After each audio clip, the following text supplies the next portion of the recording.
Kailangan pa ring bantayan ang mga padalos-dalos na gastos dahil marami ang maglabas ng pera sa 2025.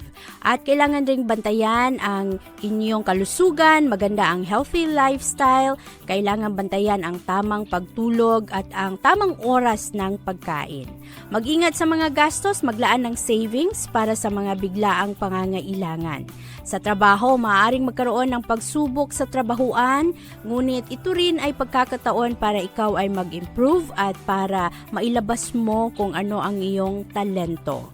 At magandang taon na ito para iwasan ang stress, bigyang pansin ang iyong mental health.